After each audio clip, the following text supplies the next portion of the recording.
Parece que ya estoy en vivo ahora sí, vía Facebook Live.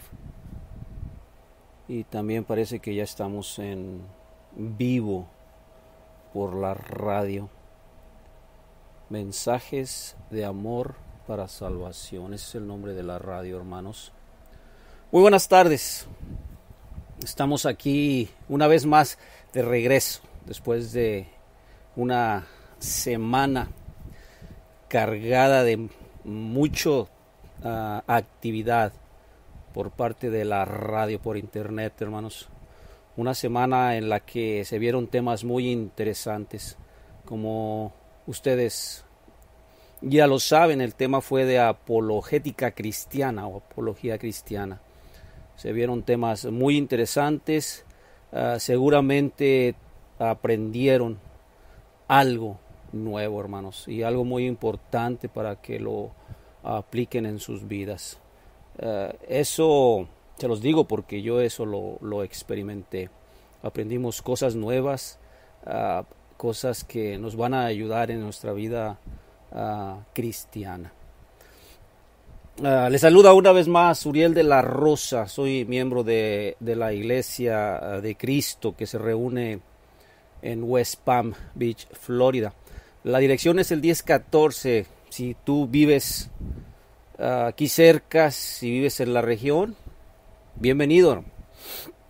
La dirección es el 1014 de la South York Road en West Palm Beach, Florida. El código postal es el 33415.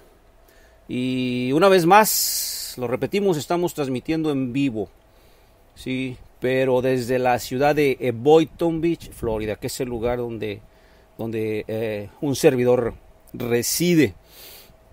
La radio es el Mensajes de Amor para Salvación. Radio, internet, Mensajes de Amor para Salvación. Y estamos también transmitiendo por medio de la página de Mensajes de Amor para Salvación, ¿sí? Por Facebook Live. Perdón. Hoy estamos a 7 de agosto del 2018. Son las 7:08. 7 de agosto del 2018. 7:08. Este es el tiempo del Pacífico, hermanos. Un poquito más tarde. Aquí ya una hora más y empieza a anochecer. El mensaje que un servidor está transmitiendo se titula ¿Quién es Jesús? Antes de iniciar vamos a tener una oración. Padre nuestro, te damos infinitas gracias por las bendiciones que recibimos diariamente de parte de ti, por lo bueno que eres con nosotros, porque nos das según tu voluntad, Señor, lo necesario. Nunca nos falta. Te damos gracias porque nos dejas ver la luz de un nuevo día y hasta ahorita hemos llegado con bien. En estos momentos, Padre, estamos por aprender más de tu palabra, Señor, por aprender del mensaje que tú tienes para nosotros, Señor, de ese mensaje que se encuentra en la Biblia. Ayúdanos que todos lo escudriñemos para poder comprenderlo y para poder así aplicarlo en nuestras vidas. Bendice y sigue apoyando a nuestros hermanos encargados de esta radio internet. Es una labor muy importante y es una labor necesaria. La labor de predicación del Evangelio. En el nombre de Cristo Jesús. Amén. Bien. Saludos, Carlos Castro. Les decía, el mensaje que un servidor tiene y ha tenido por estas últimas, diría yo, 14 semanas, se titula ¿Quién es Jesús? Ya lo hemos comentado en estudios anteriores, la importancia, sí, de conocer quién es Jesús. Jesús es el, o mejor se los digo de otra manera, la vida del cristiano gira en torno a Jesús, gira en torno al Señor Jesucristo, ¿sí? Y si gira en torno al Señor Jesucristo, pues es importante poder responder a esta pregunta, ¿verdad? ¿Quién es Jesús? Y para responder esta pregunta, pues para conocer de Él, para buscar la información, ¿sí?, que tenemos de Él, pues nos vamos a ir a la única biografía autorizada por Dios mismo, ¿verdad? Esa biografía la encontramos en la Biblia, en el Nuevo Testamento, en los 4 evangelios. De esos 4 evangelios, en este estudio estamos viendo uno, que es el Evangelio según San Lucas. Estamos viéndolo de manera detallada. Estamos leyéndolo casi en su totalidad y estamos hablando, tratando de entenderlo, ¿sí? Tratando de entenderlo. ¿Qué quiere decir o qué mensaje tiene para con nosotros Dios en este evangelio? Bien, a manera de resumen, déjenme te digo, hace 2000 años aproximadamente en el Medio Oriente, en Israel, existió un hombre llamado Jesús y que decía ser el Mesías y que junto con 12 discípulos dieron origen a lo que hoy llamamos la religión cristiana. Así es, Jesús es un personaje histórico, un personaje que existió 2000 años aproximadamente atrás, ¿sí? Ahí en los primeros capítulos del libro de Lucas hemos visto, ¿verdad?, cómo Jesucristo, la deidad, encarna, ¿verdad? Vemos que la concepción se da de carácter milagroso. Vemos ahí que Dios no se convirtió en un ser humano, ¿sí? Por el contrario, ¿sí? Era a la vez humano y divino. La encarnación, hermanos, no es una cuestión de sustracción de la naturaleza divina para convertir el logos en un hombre. Es una cuestión de suma. ¿Qué quiere decir con esto? Además de la naturaleza divina que ya tiene como la segunda persona de la Trinidad, el logos asume también una naturaleza humana. Entonces es un personaje muy especial, hermanos, Jesús, ¿sí? Un personaje que mientras estuvo aquí en la tierra tuvo 2 naturalezas, ¿sí? Al mismo tiempo, 2 naturalezas, hermanos. Naturaleza humana y naturaleza divina. Aquí, para entender este libro, es muy importante tomar en cuenta al momento de leer el mensaje, es muy importante tomar en cuenta que la Biblia, el Evangelio de Lucas en particular, fue escrito hace 2000 años. Entonces fue escrito para gente de hace 2000 años.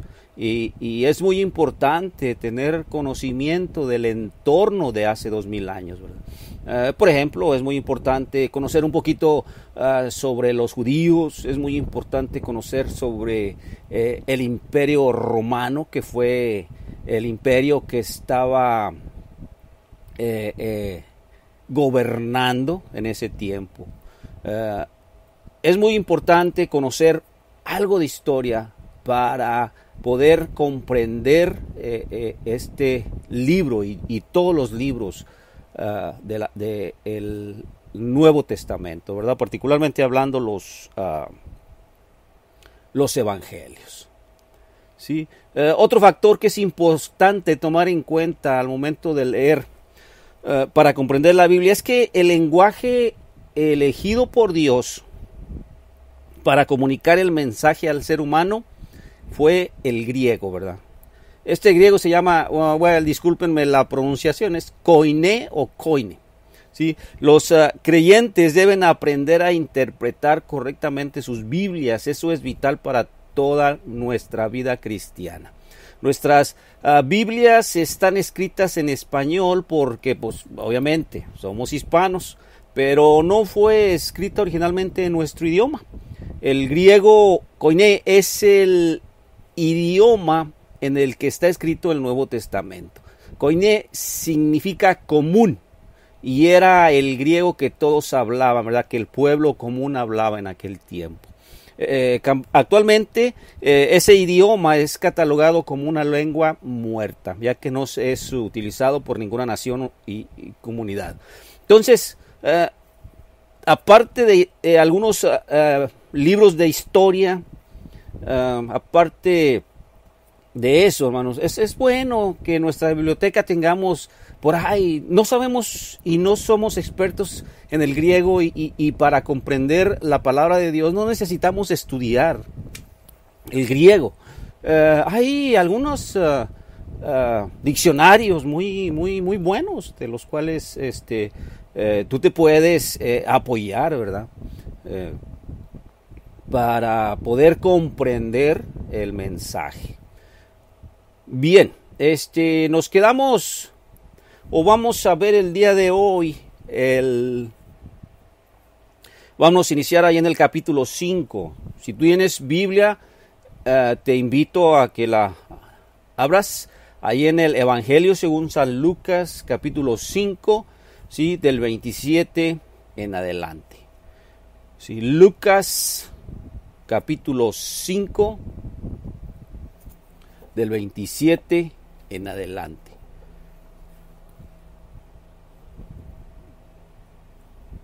Dice de la siguiente manera: y después de estas cosas salió y vio a un publicano llamado Leví sentado al banco de los tributos públicos y le dijo: sígueme. Y dejándolo todo se levantó y le siguió. Y Leví le hizo un gran banquete en su casa, y había mucha compañía de publicanos y de otros que estaban sentados a la mesa con ellos.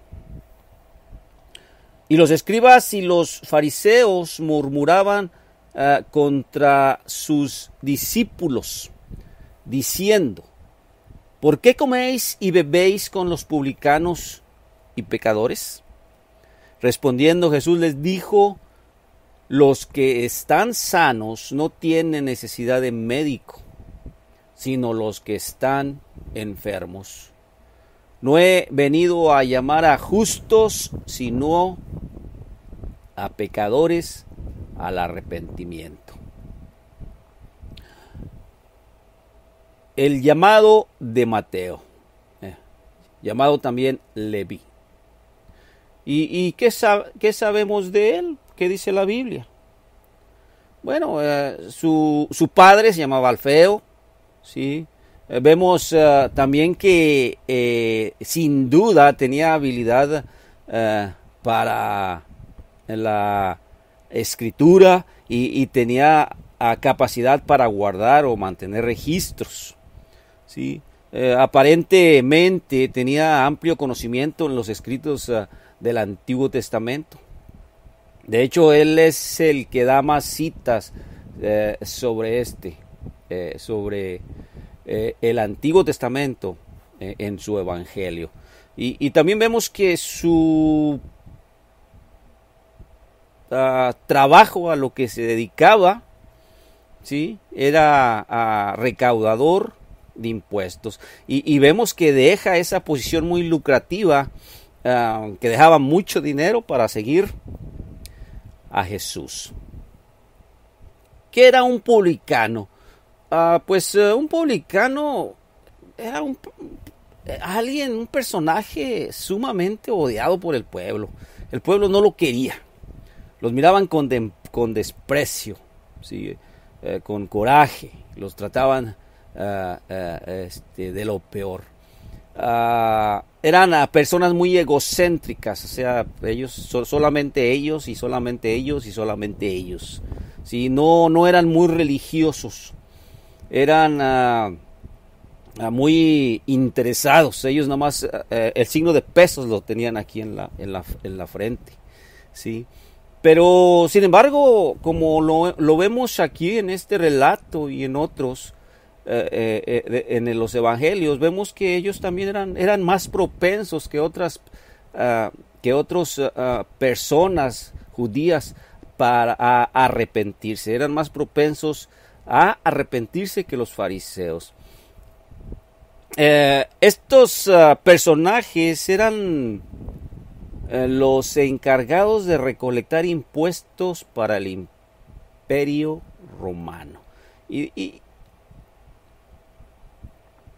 Déjenme les digo cómo lo hacían. El Imperio Romano exigía una cantidad específica de dinero de parte de los pueblos conquistados. Esa recolección de dinero estaba a cargo de estos publicanos. Lo que pasaba era que estos publicanos, una vez que juntaban lo que les exigía el Imperio Romano, ¿sí? El excedente era para ellos. Entonces eran sumamente abusivos, cargaban la mano, como decimos por acá, a la gente, con el objetivo de enriquecerse, ¿sí? Ven, hermanos, por eso no los querían, por eso eran sumamente odiados. Hey, saludos, Joel, tanto tiempo sin verte. Esperemos que esté todo bien por allá.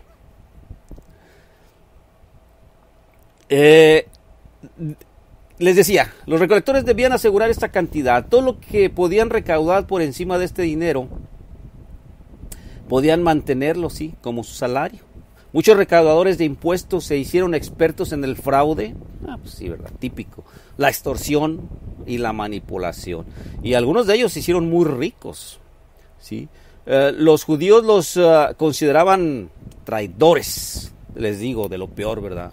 Los consideraban como paganos, ¿sí? No aptos para ser incluidos dentro del pueblo del pacto, ¿verdad? Y eran clasificados como lo peor de los pecadores, ¿sí? Ahí les va, de nuevo, ¿sí? Los judíos los consideraban traidores y paganos, no aptos para ser incluidos dentro del pueblo del pacto, ¿sí? Y eran clasificados como el peor, ¿sí?, de los pecadores. Bueno, pues ese era Mateo, ¿sí? Leví. El Señor llamó a Leví a que cambiara de ocupación y de publicano. Fíjense qué cambio tan radical, hermanos, de publicano a evangelista. Jesús tenía una misión especial para este hombre. Dadas las características personales que él tenía, se le encomendó, ¿sí?, nada más ni nada menos que redactar su biografía, ¿sí? Redactar su biografía. Como vemos aquí, Mateo era de dinero. Organiza una cena en grande para Jesús, ¿verdad? El relato dice que había fariseos y escribas. Es muy improbable que ellos estuvieran adentro de la casa de Mateo, dado el concepto que los fariseos tenían de estos personajes, de los publicanos, ¿verdad? Quizás los fariseos y los escribas se encontraban en los alrededores de la casa, ¿sí? Y buscaron la manera de cuestionar al Señor y a sus discípulos. Sí, para los fariseos un publicano no era mejor que un gentil o un samaritano, ¿sí? En esos días, y aquí es muy importante que notemos esto, en esos días, en los días en los cuales nuestro Señor Jesucristo vivió, ¿sí?, cenar con alguien indicaba no simplemente hospitalidad y amistad, sino indicaba hermandad, ¿sí? Que había mucha afinidad entre la persona, el anfitrión y el invitado, ¿sí?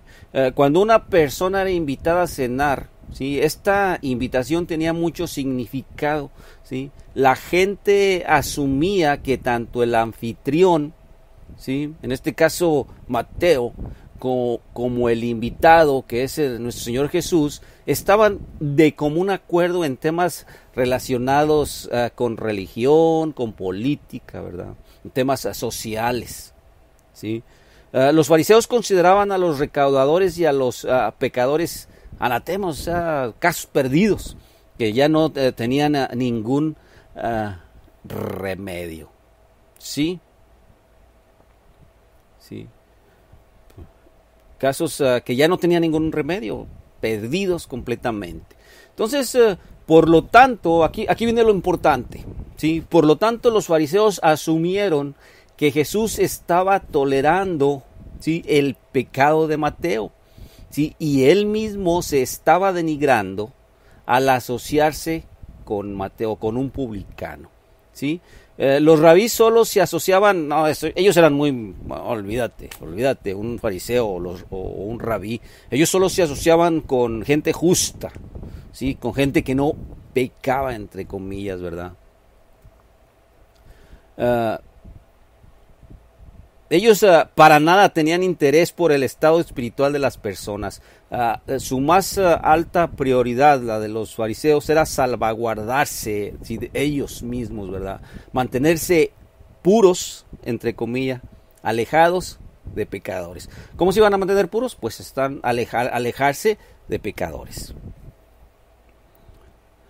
Y aquí es importante notar que no este tipo de actitud que mostraba el fariseo y el rabí, para nada había este tipo de comportamientos, para nada estaban regidos por la ley de Moisés, ¿sí? Creo que era todo lo contrario, llevar a un pecador al conocimiento de la voluntad revelada de Dios para que el pecador se arrepienta. Yo creo que esa era la esencia de la ley, ¿sí? Aquí estamos hablando de una forma elevada de amor, más elevada de amor, y el amor, hermanos, es el cumplimiento de la ley. Y vemos aquí la respuesta de nuestro Señor Jesús, ¿verdad? Una obra maestra. Es la respuesta, o nuestro Señor Jesucristo es lo suficientemente sutil como para no molestarse por los comentarios de los fariseos, las acusaciones, pero al mismo tiempo contiene algo de sarcasmo por parte del Señor Jesucristo, ¿verdad? Sí, y esto se hace ver en la manera de cómo lo dice, ¿sí? Lo que pasa aquí es que los fariseos se consideraban maestros doctos de la ley, los sabelotodos, ¿verdad? Maestros doctos, y los publicanos pues eran de lo peor, ¿sí? Paganos ignorantes. Los fariseos y los rabinos consideraban la ley como medicina para el alma, ¿verdad? Y ellos mismos, sin culpa ante la ley. O sea, para ellos, en base a lo que hacían, a las obras que hacían, se consideraban sin culpa, ¿sí?, ante la ley. Y como podemos ver, era todo lo contrario. En realidad los fariseos, sí, y estos rabís estaban, no para nada estaban sanos, ¿verdad? Estaban muy enfermos, es más, lo que se dice enfermos terminales, ¿verdad? A punto ya de fallecer, figurativamente hablando. Sí, entonces aquí dijo Jesús, estas son las palabras. Sí, los que están bien, este es el razonamiento de Jesucristo, ¿verdad? De nuestro Señor Jesucristo. Los que están bien no necesitan un médico. Aquellos que están enfermos, sí, aquellos que están enfermos lo hacen, ¿sí? Y esto es lógico, ¿verdad? ¿Dónde vamos a esperar encontrar un médico? ¿Sí? Entre la gente sana, pues obviamente no, la vamos a encontrar entre los enfermos. Aquellos que no creen que están enfermos, obviamente no van a buscar a un médico. Jesús vino a salvar o a sanar a aquellos que reconocen que están enfermos y necesitan curación. ¿Sí?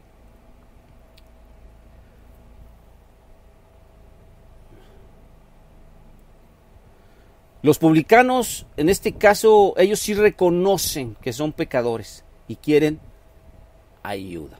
Los fariseos, aunque sí están enfermos, no lo reconocen. Ellos dicen, yo no soy pecador, ¿sí?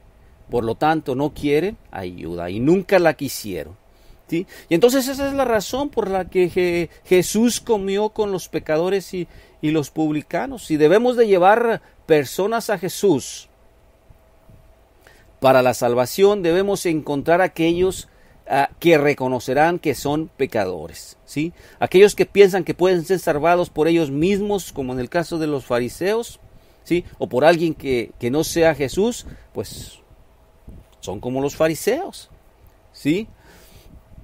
Entonces, para recapitular, hermana Bonnie Romero, saludos, que Dios la bendiga.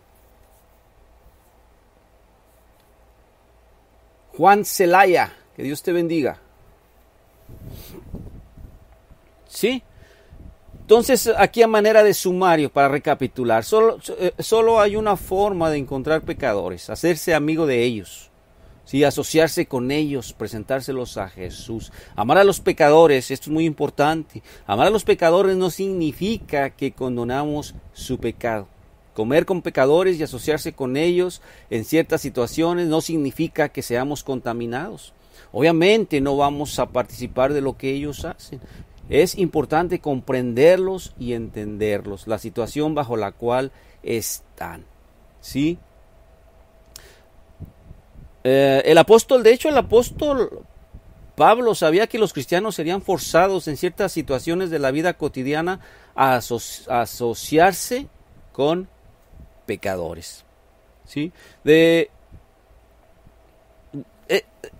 Así iba a ser, ¿sí? De otro modo, los cristianos tendrían que abandonar, dice Pablo ahí en la primera de Corintios 5, capítulo 5, versículo 9 y 10, ¿verdad? De otro modo, los cristianos tendrían que abandonar este mundo por completo, ¿sí?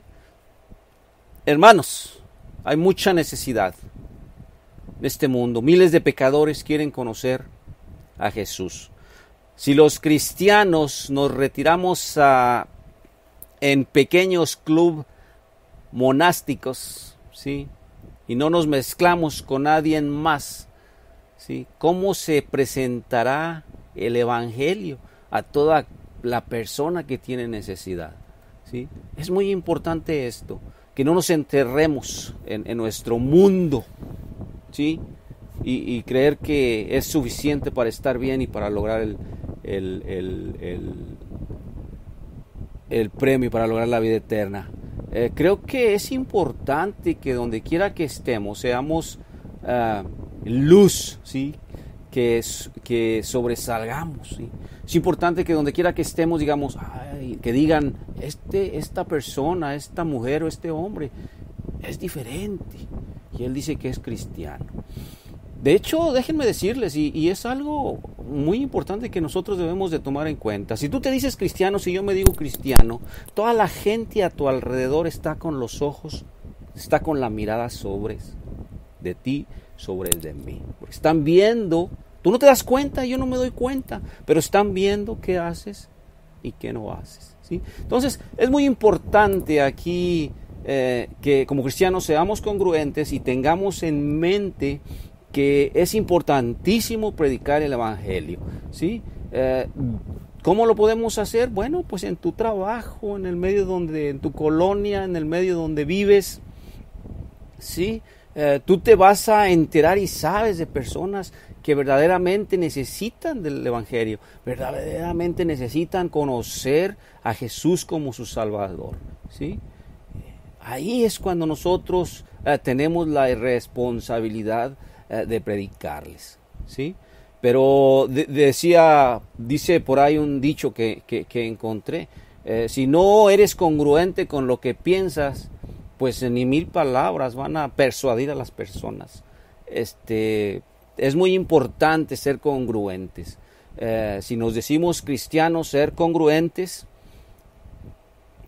y entonces, a una vez que la gente mire el cambio en nosotros, mire que nosotros y tú y yo somos diferentes, entonces ellos sí van a estar más abiertos, ¿sí?, para recibir el Evangelio, para recibir la palabra. Continuemos. Vamos a continuar con la lectura. Nuevamente vámonos a Lucas capítulo 5 del 33 en adelante. Lucas capítulo 5 del 33 en adelante. Lo leemos. Entonces ellos le dijeron: ¿por qué los discípulos de Juan ayunan muchas veces y hacen oraciones? Y asimismo los de los fariseos, pero los tuyos comen y beben. Y él les dijo: ¿podéis hacer que los que están en bodas ayunen, entre tanto que el esposo está con ellos?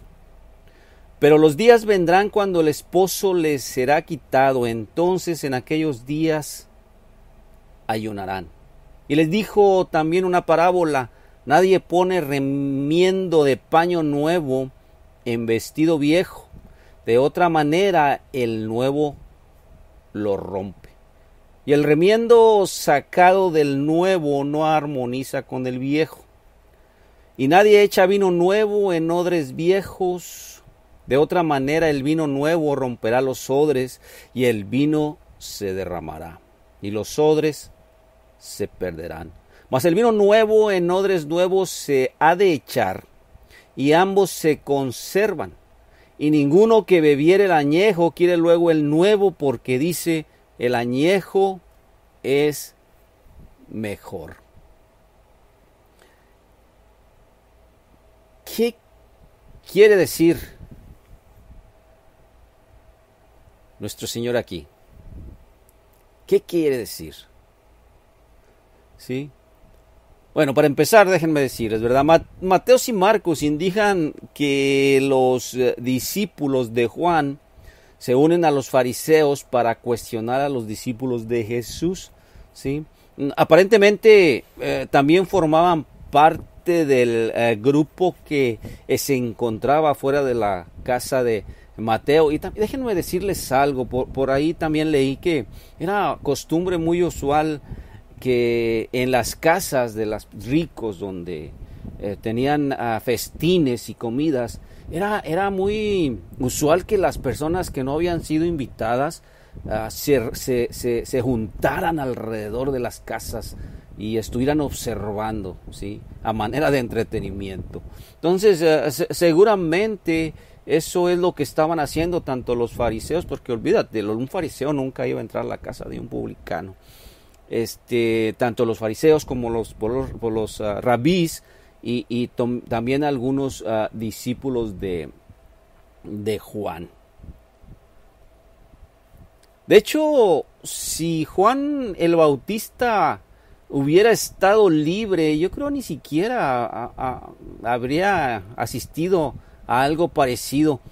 Juan el Bautista vivió una vida, o la vida de una asceta, ¿verdad?, retirado de la sociedad, con un propósito, ¿verdad?, con un propósito divino. Se retiró para dedicarse completamente a Dios, pero él no se retira para promover su propia justicia, ¿verdad? ¿Sí? En la forma legalista de los fariseos. Los fariseos, por otro lado, vivían exteriormente austeros y ascéticos, ¿sí? Pero esto lo hacían para justificarse en su legalismo. Ahorita estamos hablando mucho de la palabra legalismo, vamos a tratar de entenderla. ¿Qué es legalismo? Sí, ¿cómo lo entendemos en base a lo que estamos leyendo? ¿Sí? Los fariseos ayunaban a menudo, ¿sí? Y oraban a menudo, y lo hacían públicamente. ¿Y con qué objetivo crees tú?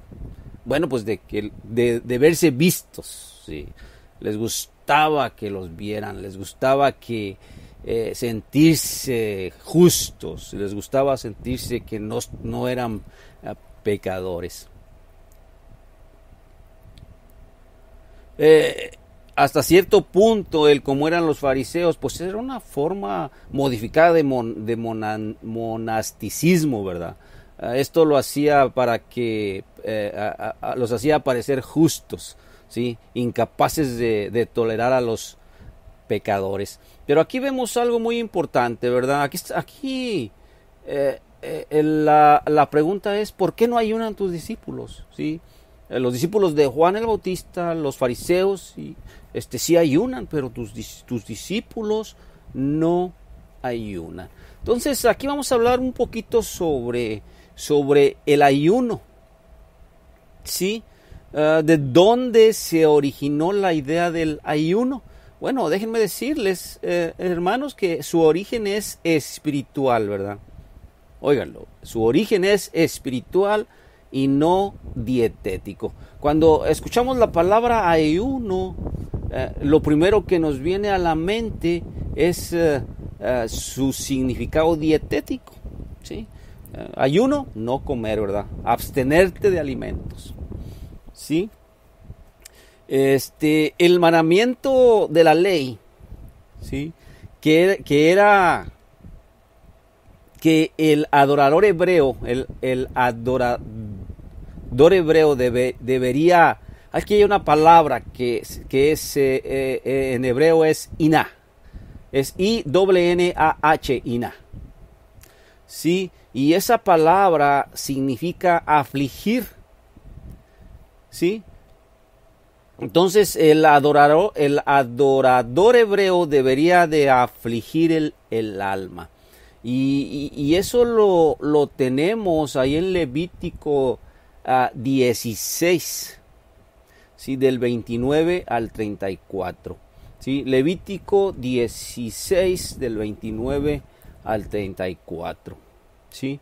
Y vamos a leerlo para que se den ustedes, ¿sí? Una idea de lo que estamos hablando, ¿sí? Iniciamos Levítico 16 del 29 al 34. Voy a leerlo.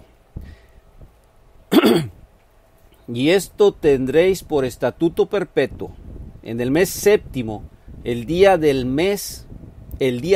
del mes, afligiréis vuestras almas y ninguna obra haréis, ni el natural ni el extranjero que peregrina entre vosotros, porque en ese día se os reconciliará para limpiaros, y seréis limpios de todos vuestros pecados delante de Jehová.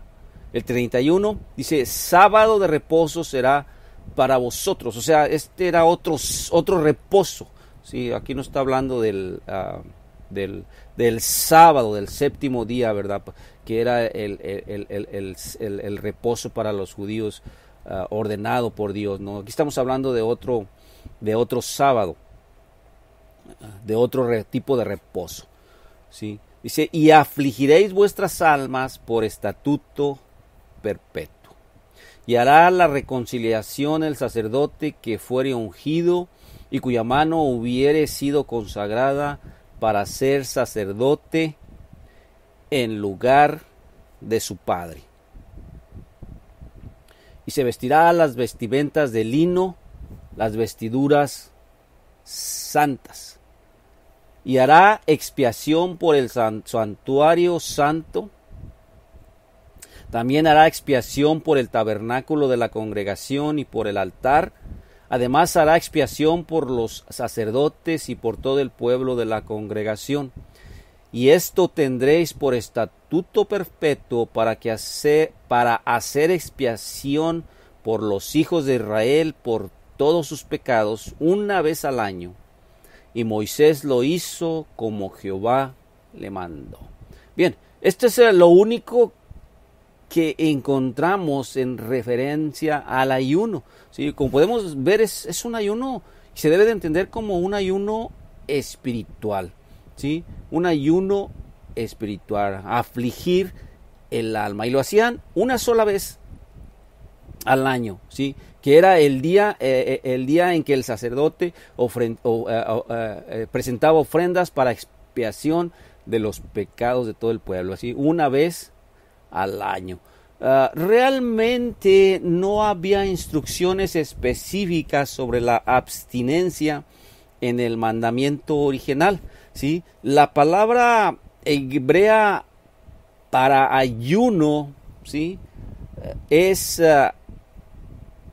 tesum, es T-Z-U-M, ¿sí?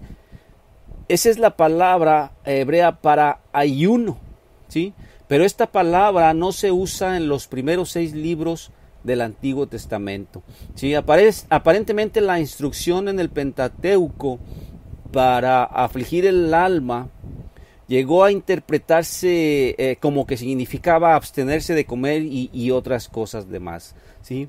Los instructores en el Pentateuco dijeron que el hebreo debía afligir a su alma, es como así como lo hemos leído ahí en Levítico, ¿sí? Y esto solamente lo debería de hacer el día de expiación. Que esto en hebreo es el Yom Kippur. Es muy conocido entre el pueblo judío esta festividad, ¿verdad? Yom Kippur. Y esto ocurría una vez al año en el mes de octubre, ¿sí? Y déjenme decirles algo. Entonces, como podemos ver, los fariseos tenían unas tradiciones, ¿verdad? Aparte de la ley, tenían un conjunto de tradiciones que habían sido creadas desde tiempos remotos. ¿De qué manera se crearon las tradiciones? Bueno, es que ellos dicen que sí, la ley fue dada de manera escrita de Dios al pueblo por medio de Moisés, pero también no hubo una ley, ¿sí?, hablada, ¿sí?, a los líderes, ¿sí? Esa ley hablada se transmitió, ¿sí?, desde ese entonces, ¿sí?, a las siguientes generaciones, ¿sí? Y entonces a esas tradiciones, por causa de eso, le daban el mismo peso que a la ley, ¿sí?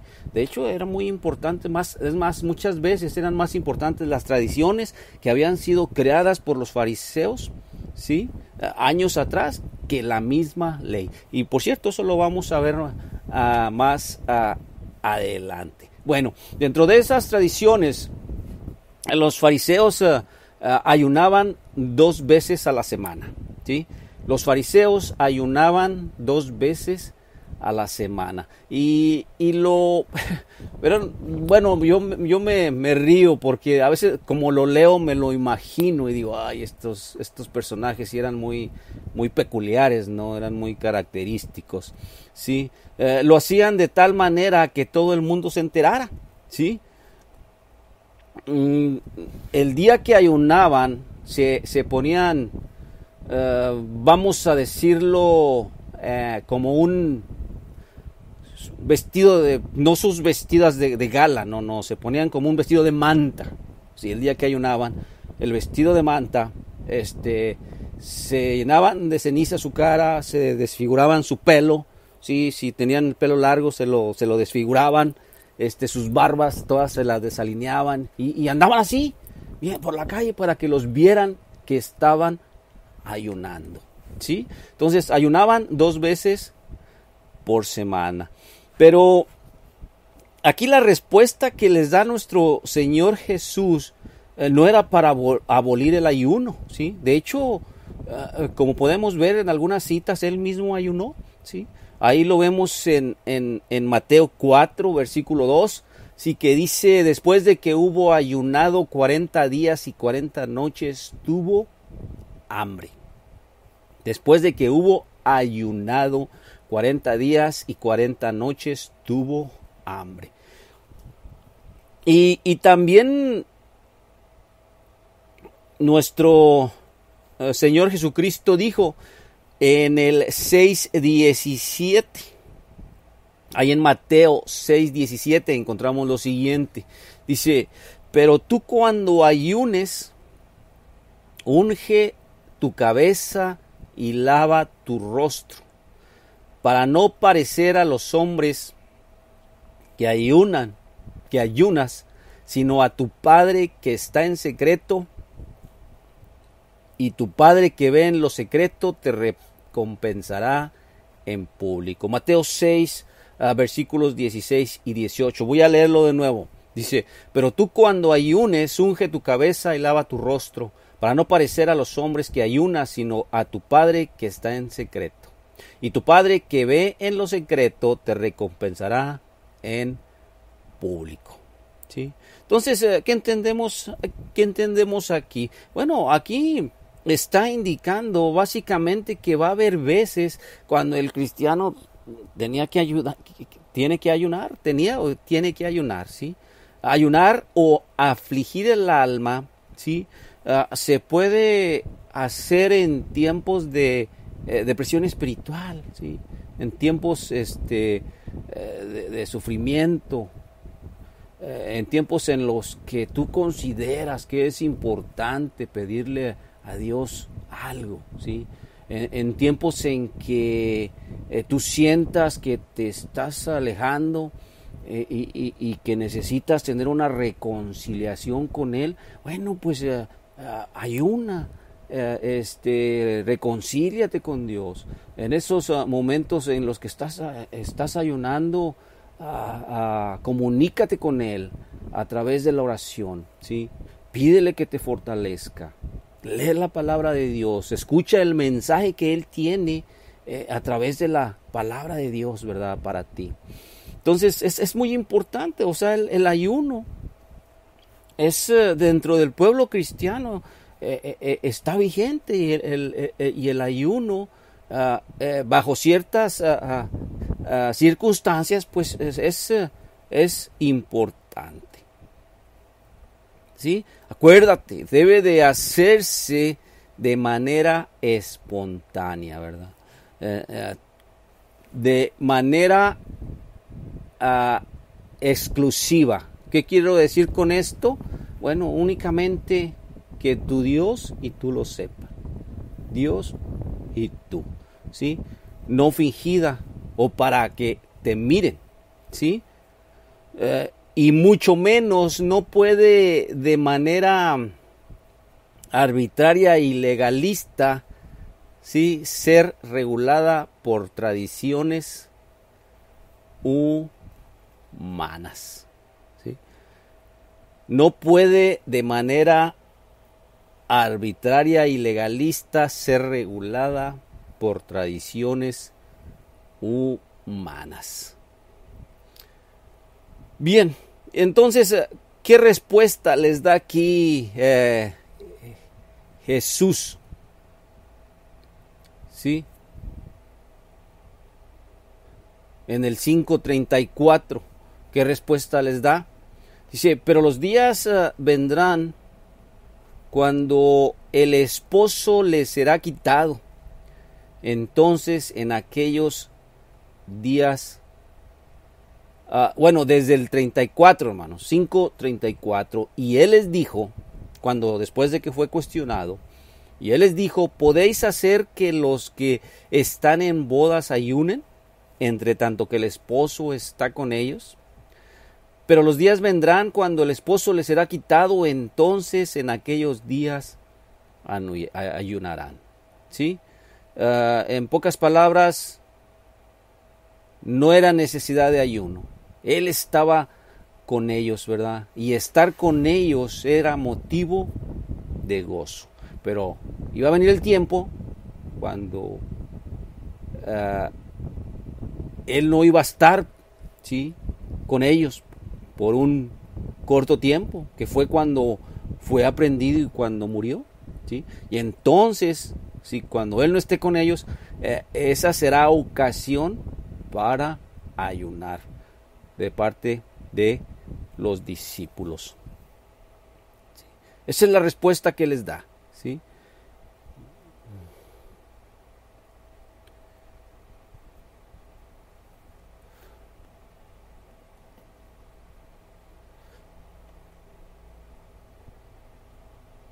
Ok.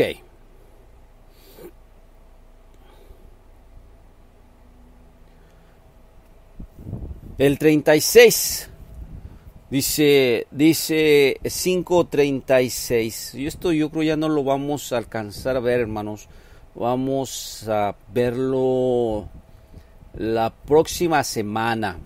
Ahorita nos vamos a... Bueno, perdón, la próxima semana no, mañana. Mañana en punto de las 6 de la tarde, tiempo del centro. 7 tiempo del Pacífico.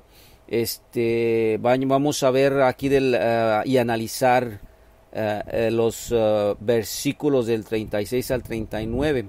El 36 del capítulo 5, ¿verdad? Voy a leerlos. Les dijo también una parábola: nadie pone remiendo de paño nuevo en vestido viejo, de otra manera el nuevo lo rompe, y el remiendo sacado del nuevo no armoniza con el viejo.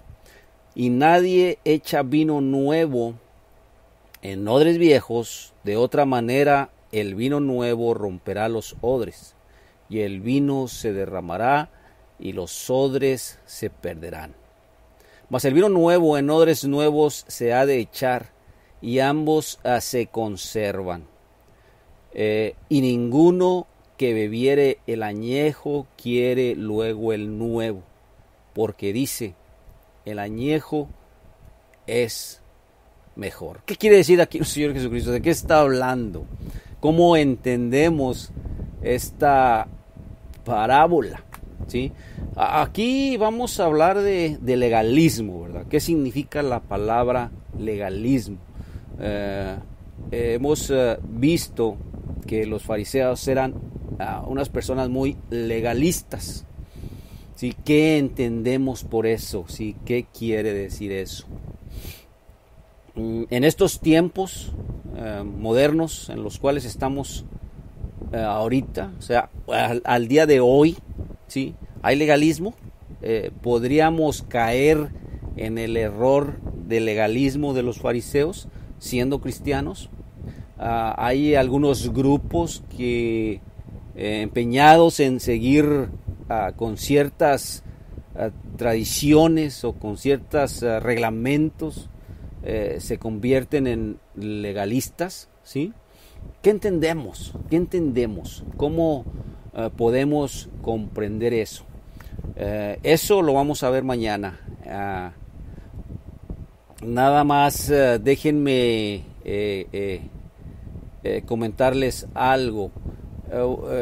Hay una canción, bueno, no sé quién esté. Yo tengo 52 años. Si alguien es de mi edad, conoce seguramente a un cantante, Manuel. No. Ya se me olvidó hasta el nombre. Pero tiene su canción. Hay una canción que se llama Jesús es verbo, no sustantivo. Ahorita se me fue el nombre del cantante, sí, pero en esa canción hay una estrofa que dice de mi barrio, oigan, de mi barrio la más religiosa era doña Carlota, ¿sí?, que hablaba de amor al prójimo, ¿sí?, y me ponchó 100 balones. ¿Sí? Oigan, la más religiosa era doña Carlota, que hablaba de amor al prójimo, ¿sí?, y me ponchó 100 balones. ¿Sí? Eso es legalismo. ¿Sí? Eso es legalismo. Y bueno, se los dejo de tarea. Mañana vamos a hablar más ampliamente al respecto. Que tengan una excelente tarde, excelente noche si te encuentras ya de noche. Y mañana, con el favor de Dios, estaremos aquí de regreso con el estudio ¿Quién es Jesús? Que Dios te bendiga. María Isabel Cruz Hernández, de veras gracias, Dios te bendiga, gracias por tomarte tu tiempo. Oscar Díaz Alonso Racine, ojalá ya haya dicho bien el nombre, gracias por tomarte tu tiempo, que Dios les bendiga. Hasta mañana en punto de las 6 de la tarde, tiempo del centro. Que Dios les bendiga.